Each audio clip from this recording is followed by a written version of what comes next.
आदरणीय नेता प्रतिपक्ष गुलाम भाई साहब, हमारे आदरणीय पूर्व मंत्री नंदलाल जी मीना, पूर्व मंत्री कनकमल जी कटारा, विधानसभा में हमारे सचेतक माननीय राजेंद्र जी, पूर्व मंत्री श्री दिगंबर सिंह जी, पूर्व मंत्री श्री भवानी जोशी जी, पूर्व मंत्री श्री सुरेंद्र सिंह जी, माननीय भूपेंद्र सिंह जी और हमारे विधायक नवनीत लाल जी मीनामा, मेरे सामने इधर बैठी हुई इतनी भारी संख्या में मेरी माताएं बहनें, बहुत बहुत धन्यवाद। यहाँ से लेकर वहां तक सब माताएं बहनें इतनी संख्या में बैठी हैं, आप सबको मैं झुक के प्रणाम करना चाहूंगी। आज देख के बहुत खुशी हुई। और इधर मेरे साथ भाई और बुजुर्गगण, आप लोगों सबको भी बहुत बहुत प्रणाम कि आप लोगों ने आके हमारा सबका इतने प्यार से स्वागत किया है, इतना जोरदार स्वागत किया है। तो पधारिया था का समस्त हमारा परिवार ना भाई बहने, पिता तुल्य वड़ा लोड़ा, माताएं जवान मोटियारा, नाना नानी, कावडा कावड़िये आणि विधानसभा क्षेत्रना समस्त धर्मना साधु संत હું अपने बोन वसुंधरा राजे वे हाथ जोड़ने सबने जे गुरु जे मालिक करूं, आप स्वीकार करो। ठीक तो था, गलती तो नहीं की, गलती कर दी तो मेरे को माफ कर देना। कोशिश कर रहे हैं। मैंने कहा कि पूरा मैंने लिख के रखा था कुछ तो थोड़ा सा, तो मैंने कहा मैं पूरा पढ़ लूंगी तो हो सकता है और गलती हो जाएगी, इससे मैंने एक पैराग्राफ में उसको जोड़ दिया है। सबसे पहले मुझे बड़ी खुशी है कि आज आप लोग सबके दर्शन करने का ऐसा मौका मुझे मिला। ये बांसवाड़ा त्रिपुरा सुंदरी का पवित्र स्थान है और आप जानते हो कि त्रिपुरा सुंदरी के आदेशों में और आशीर्वाद से जो भी मुझे मिला है, जो भी जहां मैं खड़ी हूं, जहां हम आपकी सेवा कर पा रहे हैं, तो वो त्रिपुरा सुंदरी माई की वजह से है। और आज उनके पवित्र स्थान में रह के आप लोगों के बीच में आके इस यात्रा को लेके एक संदेश जो कांग्रेस लाने की कोशिश कर रही है और ऊपर से जो स्वराज संकल्प की बात हमारे परिवार की ओर से हम करना चाह रहे हैं, उसके बारे में कुछ थोड़ा आप लोगों को बताना चाहूंगा। मैंने देख लिया पिछले 10 दिन के अंदर कि जो भी बातें कही गई थी मुझे, कि सब बातें हमने अपने क्षेत्र के अंदर कर दी हैं। वो जहां जहां हम लोग गए हैं वहां कहीं भी वो बात हमको देखने को नहीं मिली। चाहे वो बिजली हो, इस क्षेत्र के अंदर, पूरे क्षेत्र के अंदर मेरे को सब लोगों ने चला चला के कहा कि बिजली बहुत कम हमारे पास आती है। मैंने पूछा भी नहीं, तब भी आके मेरे से कह गए कि बिजली सही नहीं आती है, बिजली का इंतजाम करो। और मुझे कुछ ऐसे गांव मिले जहां बिजली ही नहीं आई थी और कुछ दिनों के अंदर, माने पिछले सालों के अंदर, उनके खंभे भी उखड़ गए, उनका वो क्या बोलते हैं ट्रांसफार्मर, वो भी उखड़ गया। कोई वहां आके उनको पूछा तक नहीं। उस तरीके से उसी हालत में वो पड़े हुए हैं और उनका ये कहना है कि भाई आप कोई भी जो निकल रहे हो, आप सुधार की बात कर रहे हो, आप हमारी ये हालत को देख के हमको बताने की कोशिश करो। या हम ये कहना चाहते हैं कि 4.5 साल तक ये कुंभकर्ण की नींद हमारी सरकार और अशोक गहलोत की सरकार ने अभी तक करते आ रहे हैं, ये अगर जाग के ये सब काम कर लेते तो आज आप लोगों को इस स्थिति में रहना नहीं पड़ता। एक नहर की बात जो मुझे याद है, हमने नहर निकालने की बात की थी, उसके लिए हमने पैसे का भी इंतजाम कर दिया था। रस्ते भर तो बिरोड़ा का रस्ते भर मेरे को जहां से अपन निकले हैं वहां बार बार लोगों ने मेरे को यही कहा, आप लोगों ने सर्वे करवाया, आप लोगों ने वहां से कनाल निकालने की बात करी, परंतु इस सरकार ने जिस रास्ते से उसको आना था वो बदल दिया और हम लोगों को जो ऊपर है या नीचे है तो पानी आ भी जाता है, परंतु ऊपर पानी मुश्किल से पहुंचता है। तो आप लोगों ने ऊपर के लिए जो इंतजाम किया था वहां हमारे पास पानी नहीं पहुंचा है, उस पानी का आप इंतजाम करिए। हम कितने साल रुके रहे, 60-65 साल आजादी के हमको हो गए और 60-65 साल के बाद भी हमारी ये हालत है। तो कभी कभी रोना आता है जब देखती हूँ कि वाकई में जिस चीज को हम लोग घर बैठे इस्तेमाल करते हैं वो आप लोगों के पास आज दिन तक नहीं। सरकार का काम ही यह है कि वो आप लोगों के बीच में आए, आपके दुख दर्द को बहुत पूछे और उस दुख और दर्द को संभालने की कोशिश करें। तो हम लोगों ने हमारे 5 साल के अंदर आप लोगों के बीच में कई तो दौरे किए। यहाँ मैं नंदलाल जी का तो गिनती नहीं हूं, तो नहीं रहते हैं, आप लोगों के गुलाब जी भाई साहब का गिनती नहीं हूं, परंतु मैं खुद मुख्यमंत्री के रूप में करीबन 30-35 बार अपने पूरे इस वागड़ क्षेत्र के अंदर मैंने दौरा किया। और खाली दौरे से नहीं चलता कि सुबह प्लेन से आ गए और शाम को प्लेन से वापस चले गए, ये बात नहीं। क्योंकि आप लोगों ने कहा था, इसलिए हम लोग सबने तय किया कि पूरा कैबिनेट यहाँ आएगा, पूरा कैबिनेट यहाँ 4-5-6 दिन रुकेगा। हम आप लोगों के बीच में जाएंगे, आपकी मुसीबत को पूछने की कोशिश करेंगे। तंबू लगाए, गर्मी का मौसम था, मुझे याद है, हम लोग तंबू लगा के 6-7 दिन यहाँ बिताए, हमारे वागड़ क्षेत्र के लोगों से आदान प्रदान किया, उनकी मुसीबतों को निपटाने की कोशिश की। और मुझे लगता है कि पहली बार किसी सरकार ने ये काम करने की बात करी। और कोई, मैं पूछना चाहती हूँ कि ये सरकार कितने बार आपके बीच में आई है? ये मुख्यमंत्री कितने बार बीच में आते यहाँ रह के गया है? हम लोग यहाँ रह के जाते थे, पूछ के जाते थे, काम करवा के जाते थे। यह आप लोगों की आज स्थिति होनी नहीं चाहिए थी। अब ये ऊपर से मेरे को बताते हैं कि हम लोग तो बहुत अच्छे अच्छे काम कर गए हैं, हमने मुफ्त दवाई भी दे दी है लोगों को, हमने मुफ्त जांच भी करवाई है। 9 दिन से मैं ये प्रश्न पूछते आ रही हूँ, आपसे भी पूछूंगी, आपको किसी को मुफ्त जांच मिली है? वहां मैं आ रही थी, मैंने यही कहने वाली थी, जब डॉक्टर ही नहीं है तो मुफ्त जांच होगी कहां से? और अभी मेरे पास एक कटिंग है, सुबह के पेपर पढ़ रही थी, तो उनने बताया कि लंबी लंबी लाइन पर लगती है, 4 बार कतार लगाने के बाद भी जब जांच हुई, जांच होने के बाद उसकी रिपोर्ट मिली घंटों बाद, तो बताया डॉक्टरों ने कि वो तो सैंपल लीक हो गया है, तो तुम्हारी जांच कैसे होगी? ये कई बार हो रहा है इलाके के अंदर, जहां भी जाओ, या तो आपका सैंपल खो गया है, या क्योंकि डॉक्टर नहीं है, वहां किसी का उंगली कट गया, बच्चे की उंगली कट गई है, या कोई है नहीं इसलिए वहां मुफ्त जांच तो कोई हो नहीं रही है। कहने की बात है जयपुर के अंदर, परंतु यहाँ ये कोई बात भी देखने को नहीं मिलती। इसी तरीके से उन लोगों ने कहा कि यहाँ कोई है क्या कि जिसको 1 रुपए किलो गेहूं मिला है? 1 रुपए गेहूं बोल रहे हैं कि अच्छा यहाँ कोई बीपीएल परिवार का होगा जिसको 50,000 रुपए मिलके जिसने मकान अपना बना लिया होगा। फॉरेस्ट एक्ट के बारे में जानते हो थोड़ा?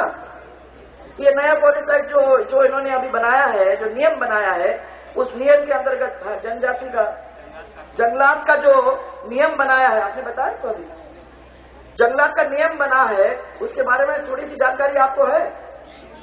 पहले जो नियम था, उस नियम के हिसाब से आप लोग अगर जंगल में कोई चला जाता, लकड़ी काटता और पकड़ा जाता, तो 500 रुपए का उसको जुर्माना देने की जरूरत होती थी। अब उन्होंने 500 रुपए होती थी, अब उसके बाद उन लोगों ने ये तय कर लिया है कि 25,000 रुपए का जुर्माना और जेल। तो अगर कोई बड़ा आदमी जाता है, ट्रैक्टर ट्रॉली भर के लकड़ी काट के लाता है, तो उसके 25,000 रुपए, और अगर कोई गरीब जाता है जिसको अपना चूल्हा जलाने के लिए लकड़ी की सख्त जरूरत है और 4 लकड़ी अपने सिर के ऊपर लेके आ जाता है, तो उसको भी 25,000 रुपए। भाई कैसा न्याय है? इस क्षेत्र के अंदर जो लोग जंगल में रहने वाले, जिन लोगों ने उसके साथ अपना अटूट संबंध बना के रखा है, ऐसे क्षेत्र के अंदर भी वहां के जनजाति लोगों के साथ अन्याय है। और हम तो आपको बताना चाहते हैं कि मुझे याद है कि इस एरिया के अंदर जब हम लोग घूमे थे, तो छोटे छोटे केस लगे हुए थे, करीबन ऐसे 12,000 केसेस को हम लोगों ने निपटाया, ये कह के कि बेचारे लोग, हमारे आदिवासी भाइयों को वहां जाना पड़ रहा है, उदयपुर जाते हैं, उदयपुर पर रुकना पड़ता है, उदयपुर से फिर वापस आना पड़ता है, और कई बार केस के लिए जाना पड़ता है। इसलिए छोटे छोटे केस जो महुआ के उसके बना के रखे, बोतलें बना के रखी होती थी, उसमें 2 से ज्यादा बोतल मिल जाती थी, तो इन लोगों ने लगा दिया केस। हमने कहा इस सब 12,000 केसेस को खत्म करिए, और उनको खत्म करने का काम हम लोगों ने किया। और आगे चलकर भी मैं ये कह रही हूँ कि इनके बीच में फर्क होना जरूरी है। कोई जाते पेड़ काट के ट्रैक्टर ट्रॉली भर भर के, ट्रक भर भर के वहां से लाएगा, उसके बीच में, और जो बेचारा जाता है 4 लकड़ी लेके आता है, उसके बीच में क्या कोई फर्क नहीं होगा? अगर बकरी चलेगी, पत्ता काटोगे, पत्ता तोड़ के ले आओगे, तो उसको भी 25,000 का फाइन है। आप अपने जंगल में जिस प्यार के साथ चला करते थे, वो आप अब नहीं कर सकते। आप जंगल में जाओगे और आपका कोई बकरी या जानवर ने कुछ भी वहां पत्ता या पेड़ या कुछ तोड़ दिया तो आप तो गए। ऐसी तो मुसीबत है। ये तो कहते हैं कि हम जनजातियों के लिए इतना सब कुछ कर रहे हैं, परंतु वाकई में इनका दिल आपके साथ नहीं, और ये देखने को मिला है। और आने वाले समय के अंदर मैं समझती हूं कि बहुत सारी घोषणाएं करने वाले हैं। उन्हें तो घोषणाएं करना शुरू भी कर दिया। मैं अभी अखबार पढ़ रही थी, मैंने देखा कि जिन रोड के ऊपर से हम लोग निकले, जहां हमारे भाइयों ने कहा था कि बहुत ही टूटा फूटा रोड है, ऐसी खराब हालत के अंदर 3-3 साल से बन नहीं रहा है, पास हो चुका है, उसके लिए पैसे बन चुके हैं, परंतु वो बना नहीं रहे हैं रोड। ऐसे रोड कब बनेंगे? बस यात्रा उससे गुजरी, भाई साहब हम लोगों ने वहां भाषण दिया, हम लोगों ने कहा कि रोड की हालत खराब है और आपके रोड का काम चालू हो गया। तो हमारी क्या जरूरत थी? इन्होंने पहले ये काम क्यों नहीं किए? 4.5 साल से कुंभकर्ण की नींद लेने वाले, क्या वो जागेंगे नहीं? कब जागेंगे? और मैंने तो ये देख लिया कि अब 6 महीने बच गए इलेक्शन के लिए, तो उनने कहना शुरू कर दिया आपको खुश कर दे तो आपको खुश कर दे तो आपको खुश कर दें। उनने कई तो जो घोषणाएं की हैं, अभी आपके मकान बनवा देंगे, आपका अभी ये 12% वाला भी शायद घोषणा की है, 12% वाली उन्होंने घोषणा की।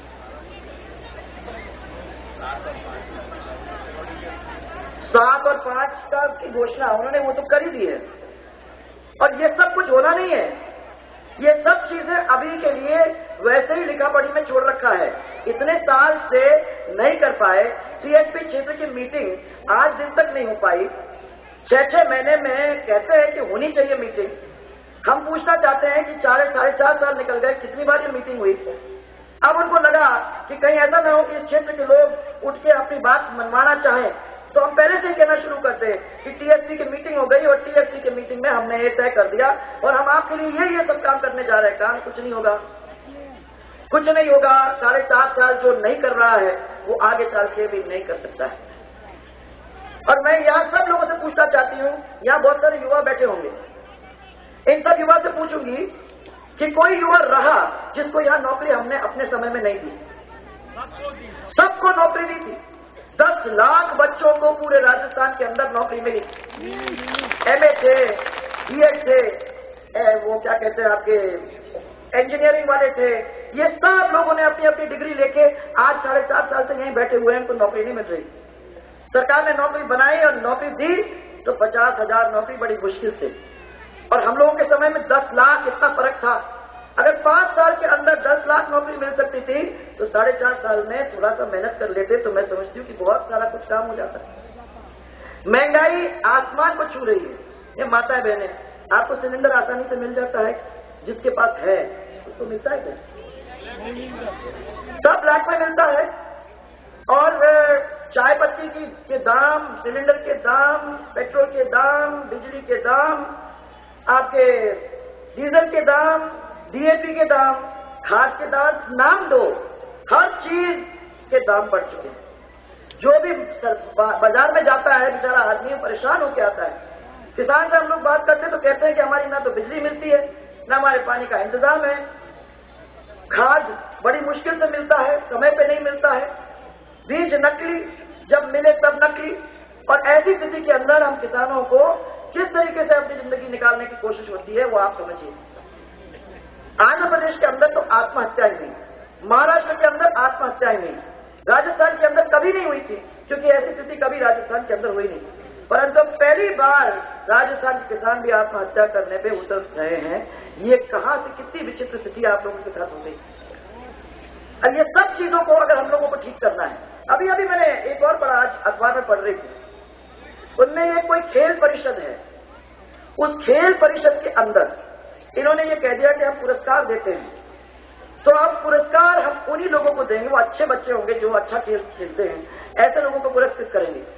परंतु अब इन्होंने ये कह दिया कि पुरस्कार तो हम उन्हीं लोगों को देंगे जो राष्ट्रीय स्वयंसेवक संघ का मेंबर नहीं है, और जो फॉर्म भरना है उस फॉर्म के अंदर आपको लिखना पड़ेगा कि मैं उनका मेंबर नहीं हूं, और अगर मेंबर हूं तो मैं उस मेंबरशिप से हटता हूं और आगे कभी भी उस परिवार के साथ मैं नहीं जुड़ूंगा। जब मैं ये सब लिख देती हूँ तो मुझे पुरस्कार मिलेगा। अगर मैं अच्छा खेल खेलती हूँ और मुझे स्थिति में आना पड़ेगा कि मुझे अपनी पूरी जीवनी उसके अंदर लिख के बताना पड़ेगा, तो क्या मतलब रहा?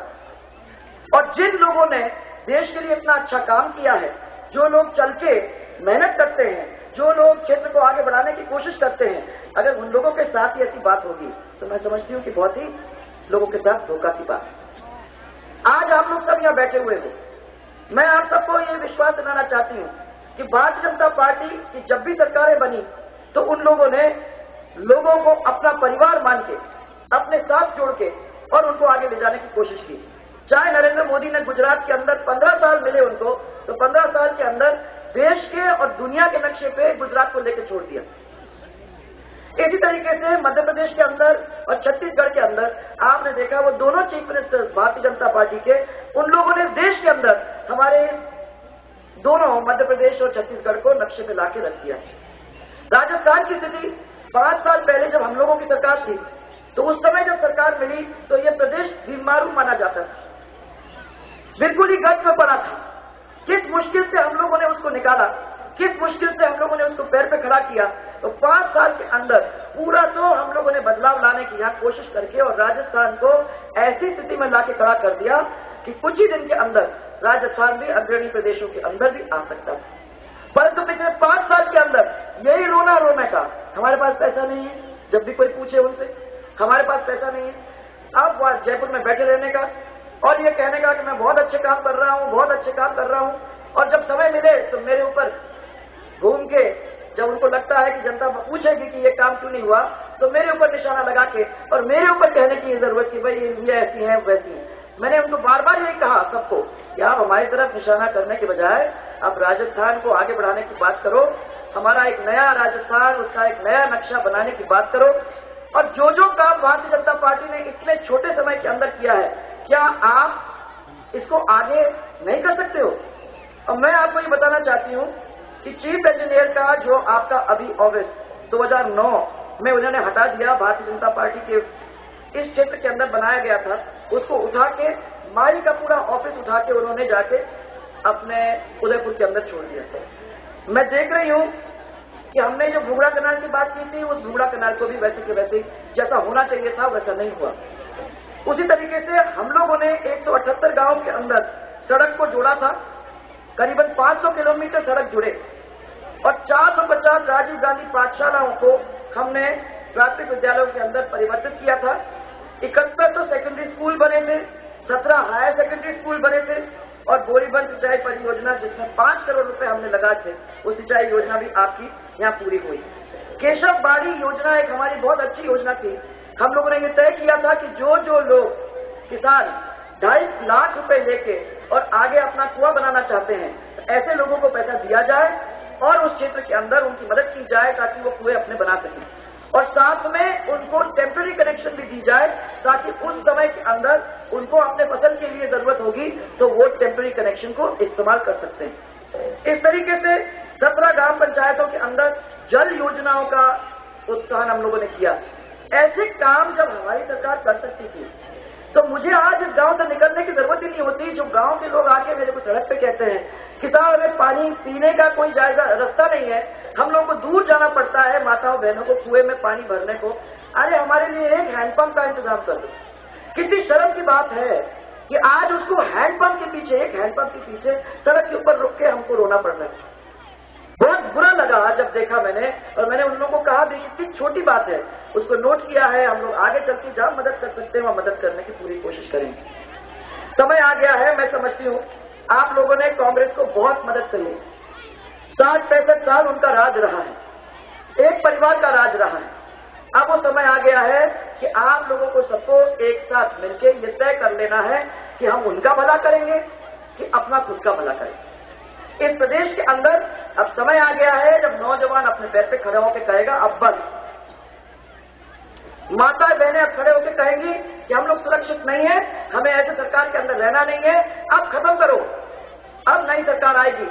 ऐसी सरकार आए जो हमारी मदद करेगी, ऐसी सरकार आए जो एक नया राजस्थान, नया विकास हम लोग को करके देगी। आप सबके आशीर्वाद से ये सब कुछ हो सकता है, ऐसी कोई बात नहीं है जो मैं मानती हूँ कि रुक जाएगा। बस आप लोग अपने मन के अंदर संकल्प ले लो और तय कर लो कि हम लोगों को अब इस हालात में नहीं रहना है। और अगर वाकई में आपको नहीं रहना है तो सब लोग मिलके एक साथ तय कर लो कि माताएं, बहनें, भाइयों, बुजुर्ग सब लोग एक साथ चल पड़ेंगे और इस कांग्रेस की सरकार को इस बार चाहे कुछ भी हो जाए हम उसको उस कुर्सी पर बैठने नहीं देंगे। उनका हक भी नहीं है, उनका हक भी नहीं है। जो लोग, आप लोग और अपने परिवार की रक्षा नहीं कर सकते, जो माता और बहनों की रक्षा नहीं कर सकते, जो लोग हमारे युवाओं की नौकरी का इंतजाम नहीं कर सकते, ऐसे लोगों को उस कुर्सी के ऊपर बैठने का कोई हक नहीं है। और आप लोगों को ये तय करना पड़ेगा, एक दफा आंख दिखा के बताना पड़ेगा कि ये हमारे मालिक नहीं है, और मालिक नहीं है तो सेवा करने के लिए हमने उनको वोट देके वहां भेजा है। मनमोहन सिंह जी कहते हैं ना कि हमारे पेड़ों के ऊपर पैसा नहीं उगता, तो हम उनको यही कहना चाहते हैं कि जैसे पैसा नहीं उगता वैसे वोट भी नहीं उगते। और अगर वोट चाहिए तो हमें काम देके छोड़िए, अगर काम नहीं मिलेगा तो वोट भी नहीं मिलेगा। कोई फ्री में वोट नहीं देते। किसी ने कहा अरे कांग्रेस वाले, अरे क्या ये तो आदिवासी भाई हैं और ये जो वोट अपने जेब में रखे हुए हैं, और ये एससी के भाई हैं इनके वोट अपने जेब में रखे हैं, और ये मुसलमान भाई हैं भारतीय जनता पार्टी को तो वोट दे ही नहीं सकते, ये भी अपने जेब के ही वोट है। अब इनको किसी को ये समझ में नहीं आ रही है कि कोई किसी का बंधुआ मजदूर नहीं है। ये एक बहुत बड़ा परिवार है, इस परिवार के 36 के 36 को साथ चलने के लिए तैयार है। किसी के बीच में हमें झगड़ा नहीं चाहिए, सब लोगों को साथ लेके चलना है, सबको प्यार में जोड़ना है। और चाहे वो एससी हो, चाहे वो एसटी हो, चाहे वो मुसलमान हो, वो भी तो सब लोग समझते हैं कि हमारा भला कहाँ है, और सब आदमी चाहते हैं कि हमारा परिवार बढ़े, हमारे लोग फले फूले, हमारा इलाका विकसित हो, और आगे चल के हम लोगों को ऐसे हालात के अंदर जीने की जरूरत ही न पड़े। इसीलिए मैं कहना चाहती हूँ यार, कोई किसी का बंधुआ मजदूर नहीं, सब एक सपना लेके चलेंगे, और वो सपना है कि एक बहुत सुंदर राजस्थान बने, एक विकसित राजस्थान बने। इस राजस्थान के अंदर हम सबको जगह मिले, सबको रोटी मिले खाने के लिए। और मैं बार बार सबको कहती हूँ कि सबके लिए जगह है। ये बहुत बड़ा स्थान है राजस्थान। इस राजस्थान के अंदर अगर सही तरीके से काम होगा तो छोटे बड़े, गरीब अमीर सबके लिए जगह है, माता पिता सबके लिए। और मैं आप लोगों को आज हाथ जोड़ के इतना ही निवेदन करती हूँ कि आपका आशीर्वाद हम लोगों के साथ बना रहे। ये हमारे लिए सबसे अमूल्य चीज है। बार बार आप लोगों ने प्यार देके जब भी हम लोगों को ये चुनरी पहनाई तो मुझे चुनरी पहना के यही कहा ना, विश्वास दिया, और विश्वास लेके आपने यही कहा कि इज्जत बरकरार रहनी चाहिए। आपकी इज्जत में दाग आने नहीं दिया। पूरी भारतीय जनता पार्टी आपकी सेवा में लगी रही और आने वाले समय के अंदर भी लगी रहेगी, परंतु ये आपका अमूल्य प्यार और आपका आशीर्वाद ये हमारे साथ बना रहे। ये बना रहेगा तो हम तो दौड़ेंगे, भागेंगे, काम करने में कहीं पीछे नहीं रहेंगे। आप तो बस रास्ता दिखाते रहो, साथ देते रहो और आवाज देते रहो, और ध्यान से ये रखो कि जो हमारा काम नहीं करता है उसको अपने साथ रखने का कोई जरूरत नहीं। ये बहुत मुश्किल का काम है और मैं समझती हूँ कि इसमें हिम्मत का काम भी है। वो आएंगे आप लोगों के बीच में। मैं कल देख रही थी, परसों जब हम लोग निकल रहे थे तो इनके लोग डरा रहे थे लोगों को कि तुम मीटिंग में जा रहे हो, धमकी दे रहे थे, सरपंचों को बुला रहे थे, उनको धमकियां दे रहे थे, बसों को रुकवा रहे थे, टायर जलवा रहे थे, रोड ही खुदवा दी। और जब हमने खुदा दिन बात कही कि भाई तुम्हारा रोड ही खुद गया तो दूसरे दिन ही रोड का काम चालू कर दिया। मुझे बड़ी खुशी की बात है कि ये तो बात आई उनके ध्यान में, परंतु डराएंगे धमकाएंगे आप लोगों को इन चीजों में आना नहीं है। डराएंगे धमकाएंगे, करने दो, पैसे भी बांटेंगे, तो पैसे भी आप ही के हैं, लेने में कोई उसमें वो नहीं है, किसी को रोका नहीं है। सबको कहा है पैसे अपने ही हैं, लो, क्योंकि इन्होंने 4 साढ़े 4 साल के अंदर जो कमाई की है, मैं समझती हूँ कि ऊपर वाले कांग्रेस के तो आप जानते हो लाखों करोड़ों में कमाते हैं, और यहाँ वाले जो छोटे हैं, सर भी छोटा है, प्रदेश है, इस प्रदेश के अंदर चलो करोड़ों में नहीं तो लाखों में तो कमाई है, और ये सब आप ही लोगों का पैसा है। अगर आप लोगों के बीच में बांटते हैं तो ले लो, परंतु अपना वोट सही जगह पे डालो, और अपना वोट सही जगह पे डाल के सब लोगों को बता दो कि हमको सबको ध्यान आ गया है, अब हम लोग नहीं पिछड़ेंगे, हमको आगे चलना है, हमारे अपने राजस्थान को बहुत अच्छा बनाना है। और इस राजस्थान ऐसा राजस्थान बने जहां हम लोगों को कहीं पलायन करने की जरूरत नहीं होनी चाहिए। आज भागते हैं सब लोग गुजरात, कोई तो फैक्ट्री लगाने जाता है तो कोई नौकरी करने जाता है। ऐसा राजस्थान बन जाए जहां आप लोगों को वहां जाने की जरूरत ही न पड़े, वो सब काम यहां हो, नौकरी मिले तो यहीं मिले, फैक्ट्री लगे तो यहीं लगे। ऐसी स्थिति हम लोगों को राजस्थान के अंदर बनानी है और उसके लिए आप लोगों की ताकत और आप लोगों के प्यार की जरूरत है। अगर है तो दोनों हाथ ऊपर करके हमें बताइए कि हाँ है। दोनों हाथ ऊपर करके बता दीजिए कि हाँ हम लोग करेंगे। जो मुख्यमंत्री और जो सरकार जन हित के लिए नहीं अपने परिजन हित के लिए काम करेंगे, ऐसे लोगों को कुर्सी में बैठने का एक भी मिनट हम लोग वो नहीं करने देंगे। आप लोग सब जोरदार नारा मेरे साथ बजाइए, जय जय राजस्थान, जय जय राजस्थान, जय जय राजस्थान। बहुत सारा प्यार आप लोग सबको बहुत सारा प्यार और बहुत सारा धन्यवाद। और मैं विश्वास करती हूँ कि आने वाले समय के अंदर हम लोग सब मिलकर एक नए राजस्थान को बनाने में पूरी तरह से कामयाब रहेंगे।